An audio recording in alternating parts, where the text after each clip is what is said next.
My name is Amber Amani for those of you who are watching for the first time, and I'm a leading health food expert and the creator of Amber Approved, and I help to support and coach clients one-on-one through their emotional eating and food addiction struggles.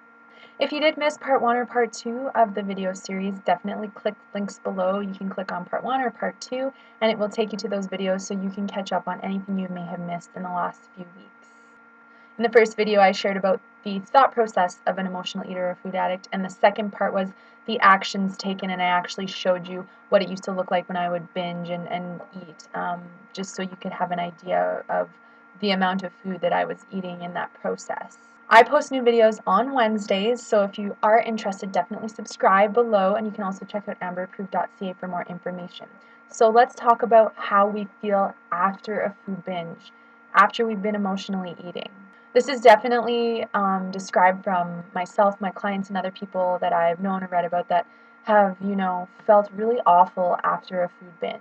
After eating large amounts of fast foods, treats, chocolate, ice cream, chips, cookies, whatever it is that you binge on, we often will feel absolutely awful. On the physical end of the symptoms, often people will feel far too full. They'll feel bloated, have a stomach ache, feel nausea, feel like getting sick. They may have pain, inflammation. They may have a warm body. Their hands may be swollen, or other parts of the body may be swollen. And again, that's due to inflammation. You may have a headache. You may have dehydration. You may feel really fat or just don't feel good about yourself. You may feel like you've gained weight, really low energy, and you may just all around feel absolutely exhausted. On the emotional end, there can be many emotions that come up: anger, frustration, and upset for giving into the vicious cycle of eating again, sadness, hopelessness, and guilt, wondering if the vicious cycle will ever end, pure devastation and fear of gaining more weight, embarrassment and feeling ashamed for continuing to do this to myself. We don't normally want to hurt ourselves like this. We don't want to force all this food into our body. Again, it's not your fault. You can really feel hopeless, like it's impossible to end this vicious cycle of emotional eating and food addiction. Now, this may look different for everybody. Some people may eat smaller amounts. Some people, though, eat really large amounts. So, depending where you're at on the scale, take this for yourself at that level. Some people feel a lot of fear, thinking, I'm scared. I'm scared for the actions I'm taking and what this is doing to my body physically and emotionally. I don't want to keep eating. I don't want to keep gaining weight.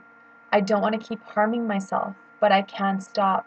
I don't know how to. I don't have the willpower. I don't have the control. I used to vow, and probably some of you do this too, that we would never binge again after feeling so crappy, feeling so bloated and so much pain and so full and so swollen, that we would never eat again. That was the last time we'd ever repeat the vicious cycle. But then we find ourselves the next day falling back into the same habits, which is extremely frustrating. We don't allow ourselves to feel good enough because we're ashamed of gaining weight or of our out of control behavior or the amounts of food we're eating, like we don't have willpower, like we're not good enough. We're too afraid to tell anybody because it's embarrassing, but yet we have no idea how to overcome this struggle with food. If you're one of the people that gains weight when they binge eat, it can be very difficult to have to keep buying bigger clothes and gaining weight and keep getting further away from your goals. You know you have good intentions of taking care of yourself, but your mindset around food addiction or emotional eating just takes over, and you can't help but eat because it's what you know. When I was in my food addiction, I would gain anywhere from 15 to 30 pounds. When I got into a emotional eating cycle, every month or 2 months, I'd gain the weight, and then I'd finally try to get myself out of it and drop it again. But I did this over and over, and I probably gained and lost in about 7 or 8 years a good 700-800 pounds total from losing, gaining, over and over. So I definitely can understand what you are going through. I just want you to know it doesn't have to be this way. It is possible to overcome these struggles and lead a life of freedom and happiness with your food. Doesn't that sound amazing? Yes, you can do this.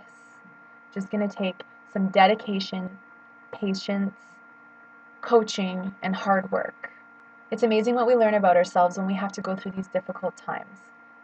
But we always come out on the other end so appreciative of everything we have learned and gone through, because it's made us a stronger, more knowledgeable, better person.